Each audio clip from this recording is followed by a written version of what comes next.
everyone, and thanks for being with us for our webinar today. A couple of ground rules as we start. We're muting all the participants so that background noise doesn't come into play. Many of us are at home still, and that does tend to cause background noise, unfortunately, as we move forward. So for questions and answers, we'd appreciate it if you would use the chat button and address those questions to everyone or to myself, and we can address the questions and answers for the session later. If you think of a question, write it down during the process, and we'll address it at the end of the seminar. So if something piques your interest, please ask the question. With that, today we really have our usual weekly webinar, an opportunity to connect with some of the aerospace industry experts, and we've got three distinguished experts with us today to hear their perspective on what's going on, assess the impact on the industry and on your company, and give you an opportunity to ask questions during our panel discussion. We're going to start with some questions from with a statement from each of the participants. Then we'll ask some questions of the experts and then open it for general Q&A in a few minutes. Today's panel includes Nico Buchholtz, Dave Treitel, and Patrick.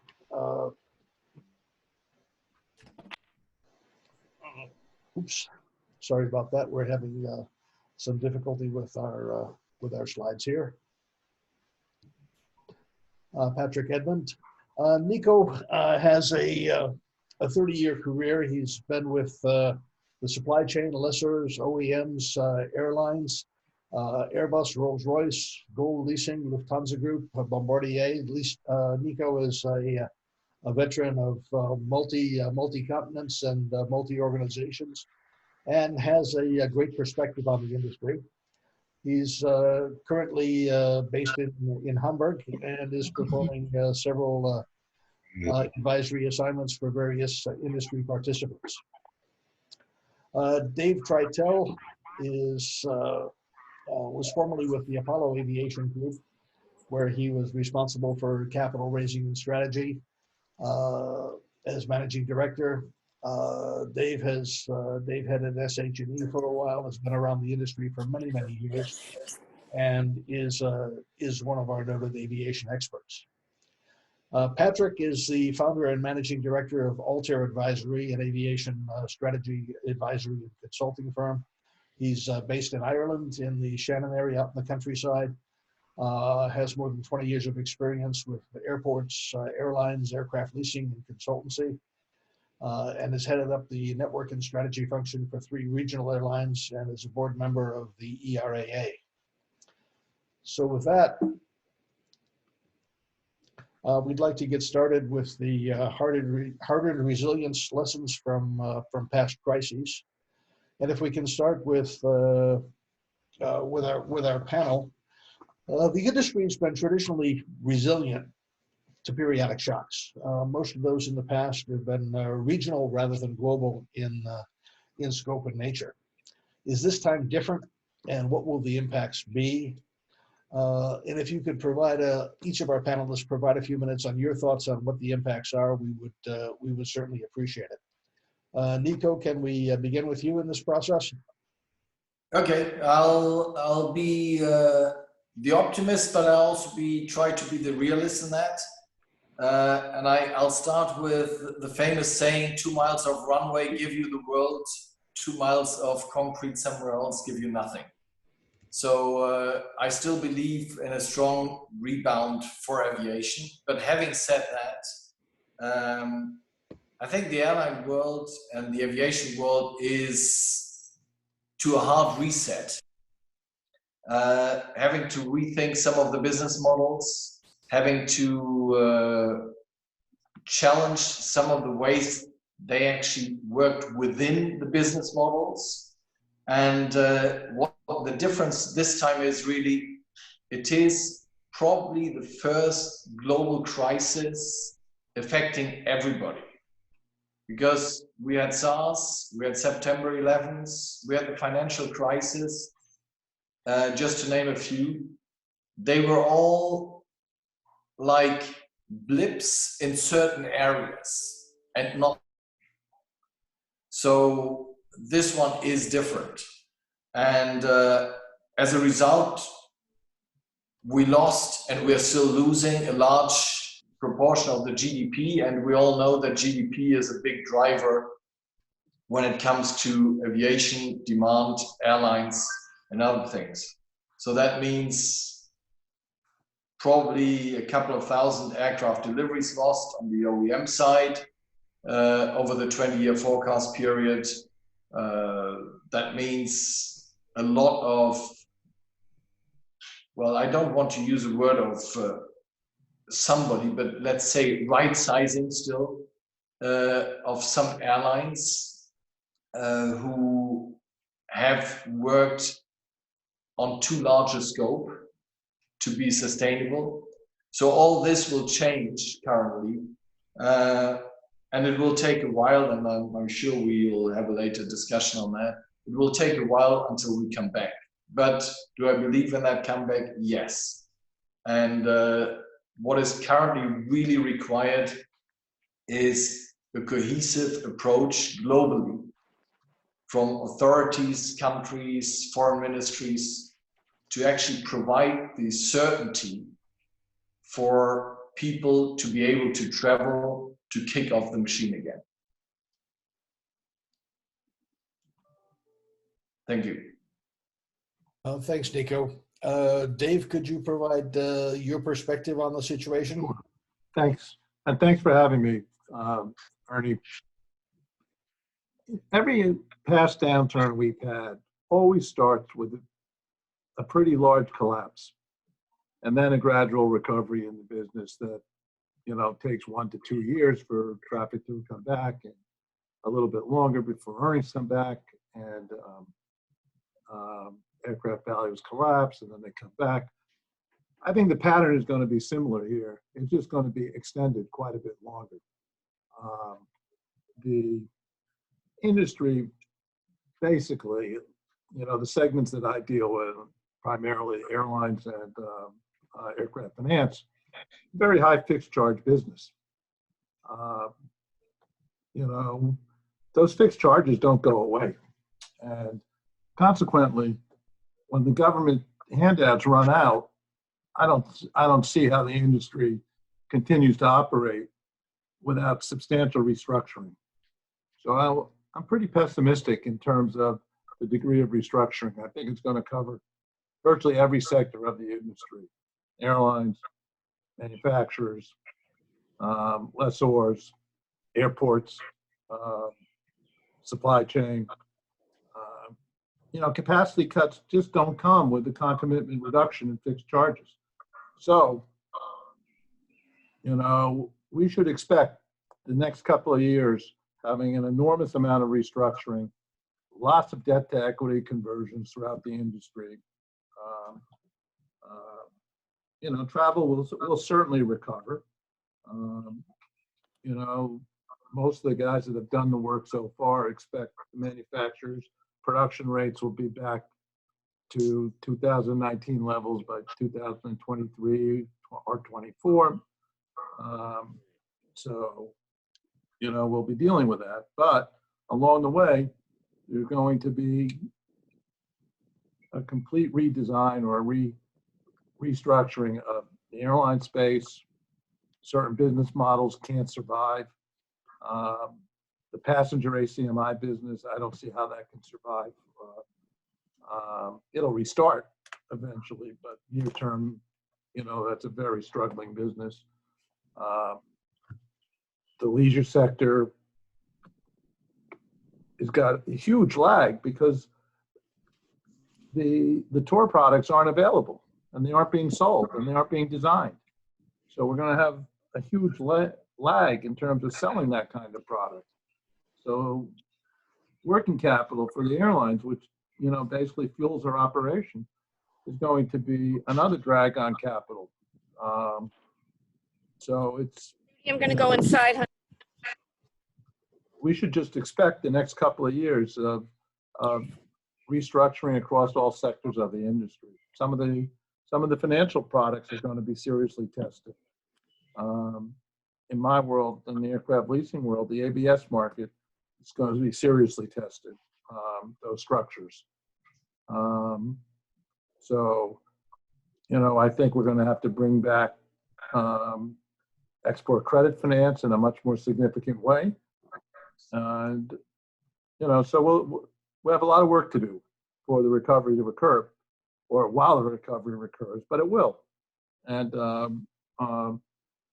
we'll see, you know, business models evolve, and we'll come back, and I just think it'll take longer than it did in the last two downturns.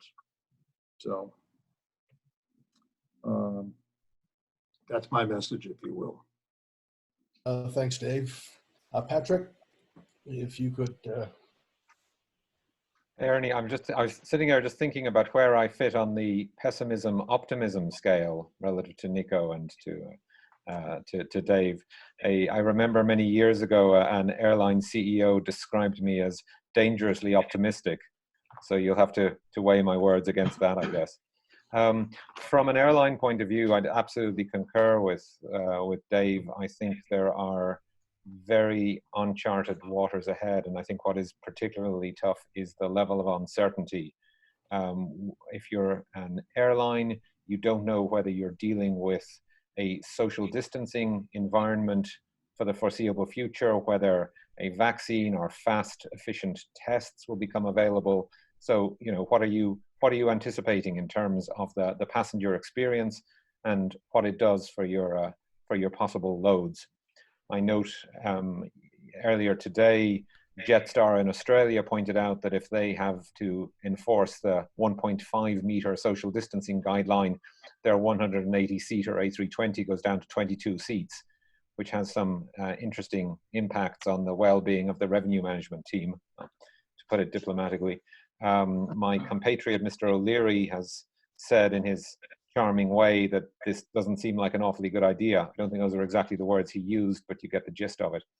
But I think if we have to deal with this kind of health question mark for passengers over the next few years, we're going to see evolution in what the onboard product looks like. If you think back a few years, or a couple of decades, premium economy originally came about as an interim level of comfort between economy and business class. And I think a new axis is emerging where safety or isolation on board is going to become relevant. If I want to travel in the next month or two, assuming flights open up here, if I want to travel short haul, my choice will be to go with Ryanair, for example, or to go with a private jet if I want more isolation or more perceived safety. Now that's quite a gap in the market.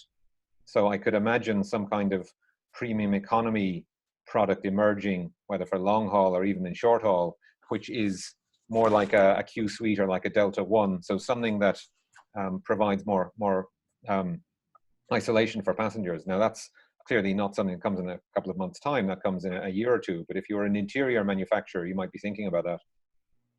From the airline point of view, more broadly, I think, as has been remarked already, we're going to see some retrenchment of network carriers back to their hubs to perhaps try and protect slots in some cases as well, and preserve what cash they can. The result of that is going to be just like if your blood circulation is poor, it's the capillaries that will the extremities that will die off first. We're going to see the loss of those secondary and tertiary destinations across a lot of airline networks, I believe, and that has a big impact on regional airports and on regions. There may be some opportunities coming for regional airlines operating smaller aircraft and perhaps allowing the majors to down gauge a little bit. But the big question is whether those smaller carriers are going to be able to survive the clear out that's coming.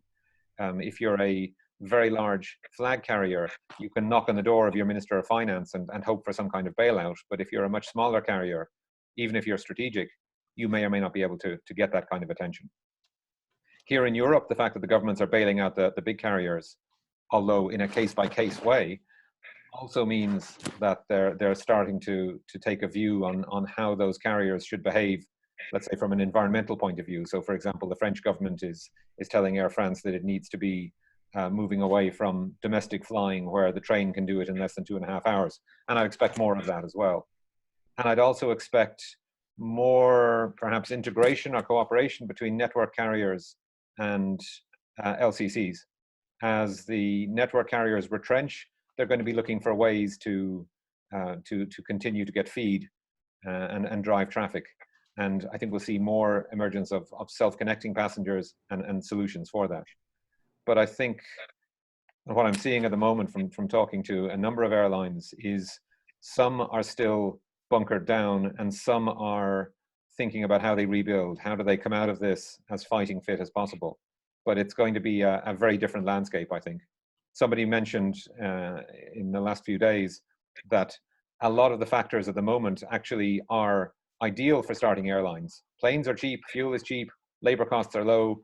Unfortunately, there's no demand, small detail.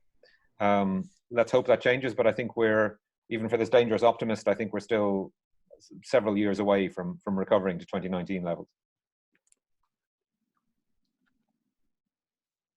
Thanks very much, Patrick. I think we're ready for some questions for the panel. Edison, do you want to ask the first question, or should I? I'm happy to have a crack. Gentlemen, thank you for joining us today, and thank you to the audience for joining us as well. So one of the things that Ernie and I have been dealing with in terms of people asking us is the recovery. Is it a V? Is it a U? Or is it like the Nike swoosh sign? Can you, probably in the same order of speakers, give us a thought on that? Thank you. Okay, well, I mean, it's definitely not a V shape. I've said more or less from the beginning, I see it as a slanted L shape, which is like a hockey stick. We have gone down, although extremely fast, because everything ramped down extremely fast. But the ramping up will take a while, and before we come back to reasonable levels, and I'm not even saying the 2019 traffic, but before we come back to reasonable levels, it probably takes to 2022, 2023, and for long haul even more, because we need to calibrate the whole travel system, including all the rules globally, because somebody can travel, somebody cannot travel. So all of this needs to be aligned before real travel starts again, be that business or leisure. I mean, it doesn't really matter who starts first. At the moment, nobody starts because there's just no framework for it. And after that, it will take a while, as I said, 2022, 2023 for domestic, regional flying, and probably a year or more longer for the long haul. So I'd call it a hockey stick or a slanted L. It's not a V shape, and I don't see it as a U shape that we suddenly just bounce up to the original curve, and hence my initial statement. I would see a couple of thousand aircraft on the production lines lost, because, I mean, just take this year is probably foregone in terms of reasonable number of deliveries, and there is already more than 1,000 aircraft. Thank you. So in thinking about this, if you look at past recoveries in our industry and almost any industry, the Nike swoosh is the best way of looking at recovery. You go down fast and then you go up relatively slow. Here we have a couple of additional uncertainties. We don't know if there's going to be a vaccine. We don't know if there's going to be a second round, of the virus. So most likely we're going to have an elongated bottom. And then with a gradual recovery, not so different than what Nico was saying. But I think that's a fairly, good bet as to what to expect in this industry. With the big unknown as to how long before we have a, you know, a meaningful and real growth pattern beginning, and that bit being mostly a function of underlying economic recovery, the availability of the vaccine, and the, you know, question as to reemergence of the virus. So I think those factors have to be determined really to have a better gauge as to how long we're going to have a bottom before we have a meaningful and material upward movement, you know, in terms of recovery. So. Yeah, I'd echo those comments, and I'd note that I think this is going to be quite differentiated region by region. We see some regions that are starting to talk about travel bubbles, Australia and New Zealand, for example, where they've had relatively low rates of virus-related fatalities and where their tracking and tracing operation is working well. And they can now start to contemplate opening up flights between those countries and perhaps progressively extending that further into Asia. And I think we'll see the traffic developing firstly on a short haul and intra-regional basis before it goes, as has been said already, to inter-regional. So I think the timescale for this coming back is on the longer end. I'm concerned that our ability to discuss the recoveries is based on the shape of letters in the alphabet, and I think we maybe need to expand the alphabet. Thanks. The industry is going to someday return to normal, but is it going to be normal as we know it today, or a new normal? What will that new normal look like for airlines, for OEMs, for suppliers, and lessors? What's your prediction on what's going to happen? Well, we stay in the same order again, or okay? That's fine. Whoever. Okay.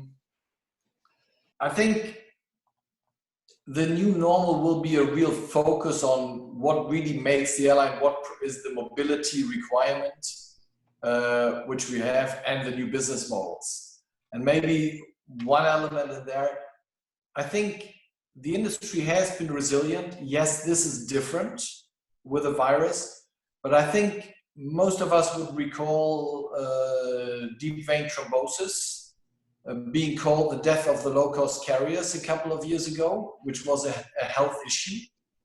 And people found ways around it. So that's why I'm optimistic. Yes, it may be, as David hinted, it may be the vaccine or something, but again, something will happen that it can grow.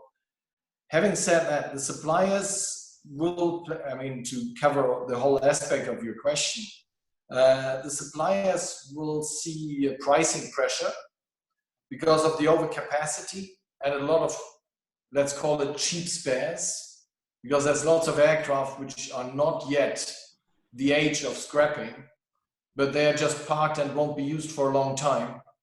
So there's a lot of cheap spares around, which will impact the business cases. And because there's lack of traffic and there's an overcapacity of aircraft, there will be pricing pressure on the OEMs, which then have to put that pricing pressure somewhere into their supply chain in a, let's call it, well-dosed manner in order not to kill the supply chain. And that, I think, is the biggest challenge which we have. And I forgot the lessors. I leave David a little bit in there, but the lessors will probably see the big pressure on them because they have enjoyed reasonable margins compared to many airlines. And hence, airlines may want to pressure for some margin transfer. That's my 2 cents on that one. So, yeah, I mean, I'll give a perspective on the businesses that I'm most involved with. You know, I'm a principal in an aircraft leasing company, right, Matt? And you know, also involved in a PE firm that would like to make more investments in the aviation space. So from aircraft leasing aspect, we've got two kinds of lessors. We've got the big balance sheet guys, which are, going to go through, frankly, a lot more hell than I think they have up to this point. In terms of our portfolio now, we have 70% of our lessees, with some form of rent deferral or abatement. Well, actually more than that, but 30% are paying still. So everybody else is going through the same struggle. It's just how long that's going to continue, and I think it's going to continue quite a bit period of time, which is going to mean that we're going to see, restructurings among the different aircraft lessors of some sort. That's happened in almost every of our past downturns. Other than that kind of restructuring, that business isn't going to change. It's simply, it's just a financial service business where we're supplying capital. So that's going to continue. The way we do it and the sources of it, that's going to be a challenge, and I'm going to have to find different sources. But I had to do that before, and it's not going to be any different now. So we'll have restructuring. Some of the guys will go away. The aircraft leasing guys that are primarily servicers, some of them are already in trouble because when no rents are being paid, no fees are being paid. No fees means they can't pay their people. So I'm expecting that we'll see, a reduction in the number of servicers because they won't be able to stay in business with the rent reductions. So we'll have fewer lessors for sure. As far as the investment opportunities, they're going to be fantastic. You got a tailwind. Nobody really knows today where the price points are. The deals that I'm looking at today are substantially better than they were 6 weeks ago or 8 weeks ago. But frankly, they're not good enough yet because, the cost of debt in this industry is staggeringly high. You have an A-rated paper selling at 1,250 basis point spreads. Why would you want to do an aircraft lease and give a unlevered return of 14 or 15% when you can buy secure paper at 13%? Makes no sense. So we've got a lot of restructuring still to go on in the aircraft lease space. The guys haven't drunk the Kool-Aid yet. So we'll see, continuing restructuring there. On the manufacturing side or the parts side, we're going to see an enormous number of airplanes on the ground, as Nico was talking about. That's going to have all sorts of implications. We've got 11 airlines that have filed for the equivalent of bankruptcy since COVID started. That's 507 airplanes that they operate. We've had announced retirements of about 1,000 airplanes as well.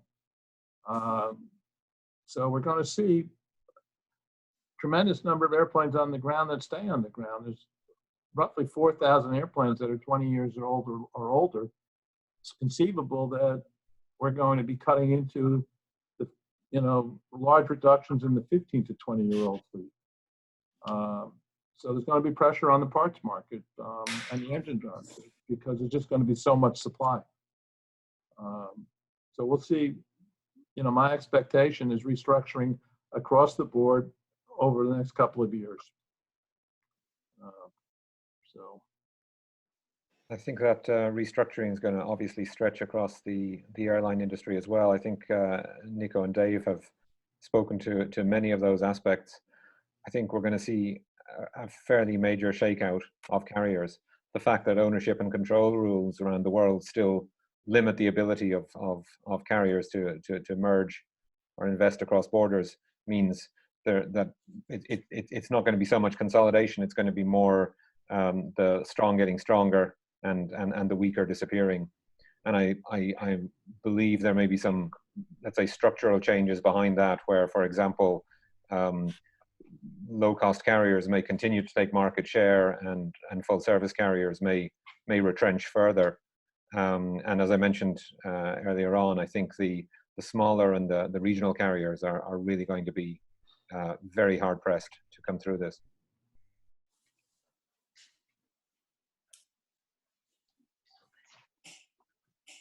Thanks very much. Will health measures become a new driving force for the industry? And what are the implications for passengers and as we go through? We've seen temperature checks being instituted at factories, soon to be instituted at airports, according to TSA here in the United States. Are we going to need health papers as we go across international boundaries in the future? Where do you see the regulatory side coming out of this, or is it still a ball of confusion for us?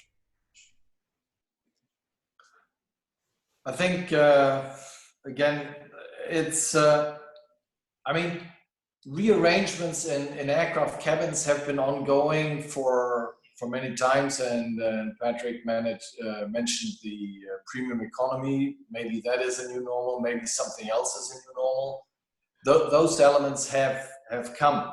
But I think as we are a global industry, it is a unique chance for some players to put a rule set down and to really coordinate that rule set. And IATA, this is a chance for IATA actually, to really put something coordinated down in order to have all the airlines operating again. That I think is important. And I mean, the thing of temperature checks and all the other things, we may see that as a nuisance, but if we're honest, I mean, I've traveled the past couple of years many times to China and other places where you have those checks permanently. You don't even realize them, and they are faster in their immigration and check-in lines than actually some so-called Western world airports. So that I would not see as a handicap.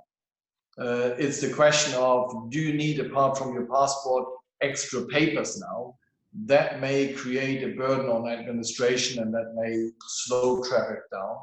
But in general, I think the coordination through one large body who lobbies for all of the air transport is the important part in that, because otherwise we will actually have this crisis last longer than it needs to. Yeah, I personally haven't given this kind of question that much thought. If you think about it, a lot of what's being talked about is just another version of screening that we have now. You know, it just maybe takes a little bit longer, maybe the process changes a little bit. The only thing that I have read about that's being talked about that is somewhat disturbing is the possible quarantine for going to a different country. That would obviously have a chilling effect on demand. But I think the trade pressures around the world are just too great for any of that to be sustainable. And it's all going to go away if we have a vaccine. So I think some of this is really going to be temporary, or some of it is simply going to be a process change and enhanced screening. So we dealt with that before, and you know, people respond. Maybe add an hour to a trip, maybe it adds half an hour. You know, and then over time we find ways around it. Just like we did with post 9/11, same thing. So I don't think that's going to be a particularly complicated issue for the industry to resolve. Certainly not in the longer run, and certainly not if, you know, once the vaccine gets developed. I think our challenge is figuring out how the industry gets from here to whenever a vaccine becomes available. In other words, to the point when it's no longer a health question to go flying to somewhere far away. And there are definitely procedures that can be followed, but ultimately, whether it's the concern of catching the virus when you're traveling, or the concern of being marooned somewhere by a quarantine because there's an outbreak, these are going to impact on demand. So even if procedures are put in place, that's going to have a chilling effect on demand for air travel for the next couple of years. And maybe I'll add some regional aspects. I think, David, I agree, in some countries it will not impact if you add an extra time to travel. In some countries, if I take Asia or Europe, if you add an extra hour to travel, you may kiss certain air transport goodbye. Yeah, for sure, you're right about that. You know, you'll just take a different mode of transportation if it's available. Or you'll just do, or you use Zoom for your your business trip instead. But we've had that discussion for the last 25 years. You know, that people are going to use other types of communication, and they do. But travel still, you know, has grown. Yeah, and I don't think, I'm sure we've all experienced the same thing. I don't for a moment expect, once I'm able to fly again, that 100% of my meetings will be converted to Zoom calls. But will 10% be converted, 20%? Yeah, I could see that. Agree. The supply chain is in an interesting position because we've had the OEMs over the last few years focus on capacity and ramping up to massive levels of production that we've never seen before. A lot of suppliers made capital investments to meet that new need, and suddenly the rug has been pulled out from under them. Will the supply chain survive this massive downturn? Will we see significant consolidation? And where do you see things like partnering for success, which Boeing had pushed on the supply chain? Can they push any more, or is there no more room left for margin reduction? I think the supply chain, yes, is hard hit. Some more than others, but I think it goes like a guidance through the whole discussion.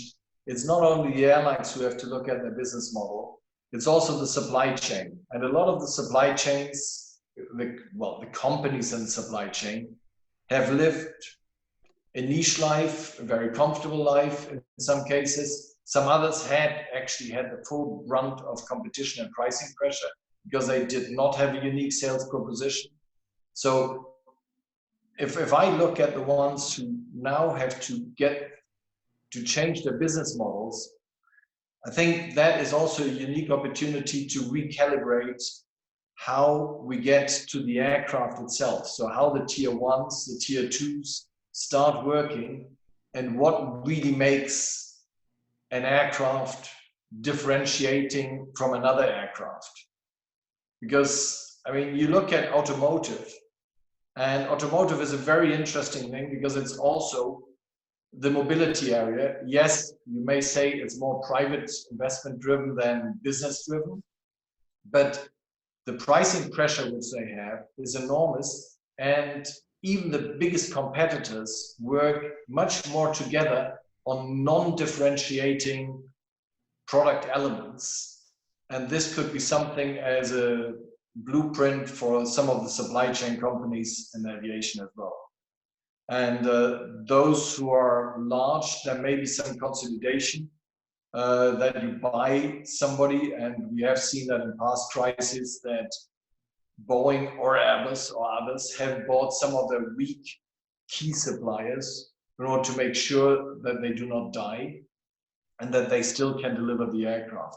So in a nutshell, the couple of business cases will have to change within the supply chain, because continuing just hoping that, okay, Boeing, Airbus, whoever will produce it again, and I get back to my normal life, I don't think that is an option for most. Thanks. You know, I haven't dealt with the supply chain in a substantial way for a long time. I mean, for me, it's like the 1990s when I helped set up TransDigm and was on that board, and I've done a little bit since then. So all I can see is that the environment that we've been talking about is just going to continue to accelerate some of the consolidation that we've been seeing in that space. I would think that this kind of environment is just going to accelerate that to a greater degree. And frankly, it'd be as I think about it, it'd be a great time to deploy capital, and try and participate in that area. It has been for a long time as well, and it's just going to get better. So, when I think about the supply chain, I just think about it as a fantastic investment opportunity on the consolidation play. So, that's all. That's my only view there. No, I'm not going to add anything in particular on this one. I'll let you continue to the next. All right, sounds. Ernie, we've got several questions from the audience. Why don't you start on those? Okay, so question for David from Bernie that goes, why does David T think that passenger Acme sector won't come back quickly? Those operators have the smaller aircraft in their fleets, which could be important in rebuilding traffic with aircraft of optimum size. So there's different ways of looking at it. The ACMI business, well, on the passenger front, fundamentally a charter type of business. They're supplying excess capacity. They're capacity providers that are filling in a need that arises because the other carriers don't have enough capacity to supply that activity. So now, when everybody's grounded airplanes, there's plenty of extra capacity. So the need for the ACMI operations are much less apparent. Now, on the other hand, the kind of operators that are most of the ACMI operators are very scrappy, and they're some of the best that I've dealt with in finding different uses for their airplanes. So that's the other half of the equation. Those guys have historically found ways to use their airplanes that no one else could dream of, but they do. But as a basic business model right now, the excess supply obviates the demand for that type of business. So I think we're going to have a struggle for those carriers for a couple of years until, the excess capacity gets consumed, and then there's a need arises for that type of service again. I might just nuance that a little bit, and maybe it's a European context as well. But I'd say not all capacity is created equal. If I'm a hub carrier and I'm facing a major downturn, I'm using this opportunity to take a chunk of my fleet out. I don't necessarily want to be flying 180-seat A320s around to secondary destinations where demand has gone off a cliff. I want to hold on to slots in my hub airport. I'd actually be quite happy to have a scrappy carrier flying sub 100-seaters around and providing some level of feed for me and babysitting those slots. So I'd absolutely agree with David that the ACMI carriers are going to have a tough time, but I think there's going to be a niche there for the ones that are offering perhaps the smaller capacity that can effectively backfill larger aircraft in a low demand scenario. Another question here from Joe Campbell to the panel. In the near term, that is before traffic and economy comes back, how do airlines do the math on taking new aircraft they have ordered? Boeing and Airbus are both talking about rather higher production rates, which seem hard for me to imagine being low enough. How can airlines take new aircraft in this market? What's the math for deferring, canceling, etc.? Well, to add, I mean, I think my colleagues will have some comments on this one as well, but I think we see the dominant narrative amongst airlines at the moment as being, how can we defer aircraft? There's a relatively small number of exceptions. So, for example, Wizz Air is all in on new aircraft. Air Baltic is going for new aircraft. These are really the exceptions, and these are the airlines that think they can capitalize on the downturn to take more market share and happen to have what appear to be relatively suitable and capable aircraft for a lower demand scenario, respectively an A321 LR, XLR, and an A220. But I think that, as I say, I think most airlines are looking at how they can push their deliveries away. I'll hand over to my colleagues for their views as well.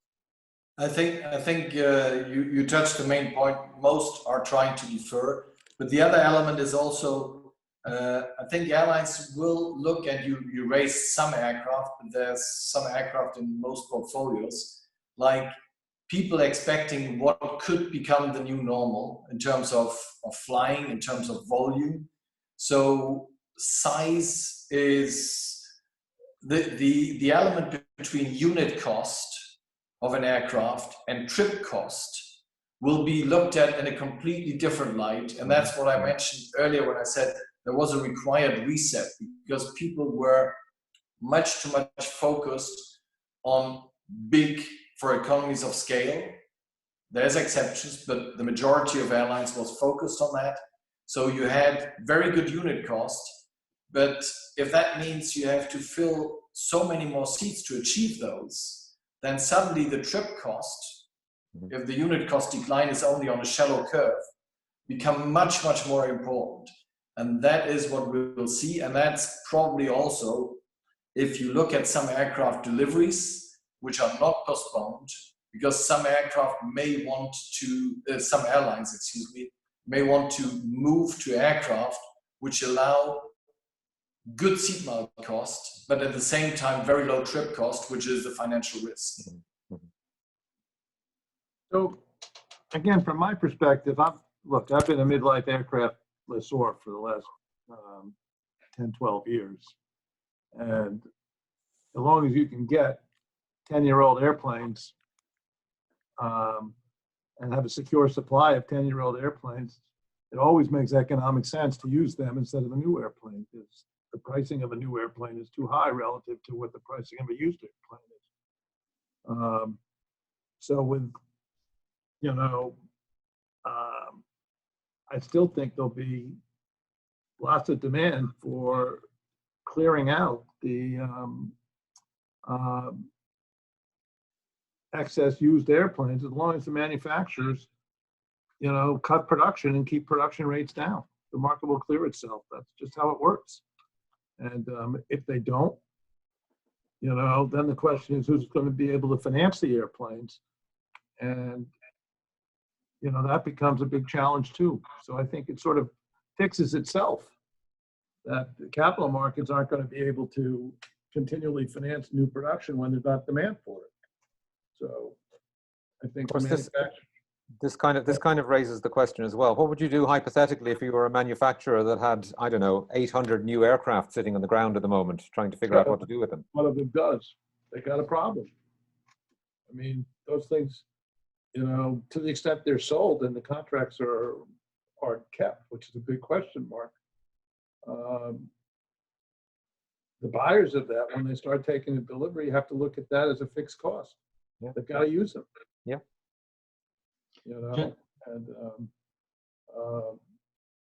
But 20, 25%, of, even more, 40% of that, some of those deliveries go to leasing companies that have to finance them, and that's not going to be so easy if there's no customers for them. Their balance sheets aren't strong enough. Gentlemen, we have not much time left. I'm going to give you one more question before we start the wrap. And if you could just be very succinct. I mean, you've given very thought-provoking answers so far, but we'll run that now into a time thing. So the question goes, with reduced OEM production and accelerated retirements, will there be enough planes in 2023 to 2024 to provide the equivalent of 2019 ASKs? You want a short answer? The answer is yes. Because with a short lead time, you will be able to activate some of the aircraft which are currently parked, and will not be butchered beyond future use. I think Nico is right on that. There's going to be so much excess capacity that's on the ground that could be reactivated, that the market will clear itself in that way. Yeah, this is not what's going to be keeping us up at night. No, I think, as somebody once said, nobody got financially under for having not enough aircraft. That's true. Interesting. Back to you, Ernie. Another question from the audience. In the coming months and years, airlines will have to adapt to demand. LCCs and ULCCs that operate only one type of aircraft have little room to adapt. So might they have more difficulties to manage through the crisis than carriers with several aircraft types? Well, there's different ways of adapting to demand, and one is to upgauge or downgrade your aircraft. The other, obviously, is to change the frequency. And LCCs and ULCCs across the world are more, what will I say, schedule agnostic, if I can put it like that, in some ways, than hub carriers who are trying to keep a nice, clean schedule, flying the same frequencies, same times every day. You have only to look at a Ryanair schedule, for example, to see how it can be flying a relatively small number of days per week at different times of the day. So I think that the LCCs will adapt their capacity simply by changing frequency. The other aspect of LCC demand adaptation is the LCCs tend to be more pan-regional than one country based, and therefore they have the ability to spread their capacity across different demand pools.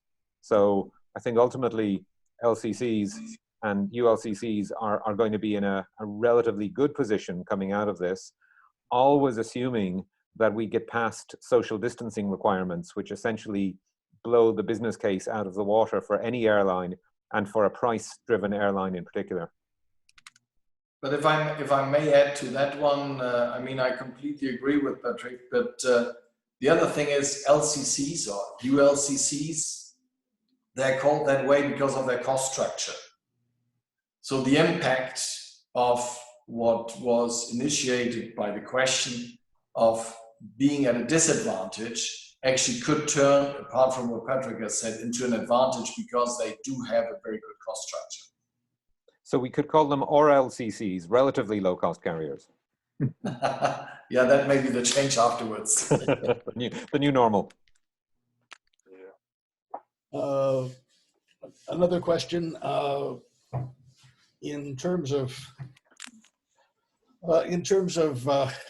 the airlines, we heard David Calhoun predict last week that a major U.S. carrier will fail. You mentioned earlier that there are 11 bankruptcies so far. Where do you think that number will end up, and do you believe that a major U.S. carrier will fail during this process? From my perspective, look, I'm old enough, in fact, you are too, Ernie, to remember when we had over 50% of the U.S. airline in bankruptcy. So I think that depending on, the pace of economic recovery and the emergence, I think it's very likely that there'll be restructuring in the U.S. and Europe and Asia, and that it'll be extensive. I think it's a very material probability that there'll be, at least one and maybe several large U.S. and international airlines that are going through some form of restructuring. I mean, right now we have AVIATION, South African Airways, and Virgin Australia, and they're, substantial carriers. And it would not surprise me at all to see larger ones and several more. Okay. Edison, over to you. All right, Ernie, I think that we want to bring back the deck and talk a little bit about next week as well. So to the panel, thank you very much for your participation today. That was really eye-popping and very informative. Thank you for that. Pleasure. And we'll just wait for Ernie to get the deck up.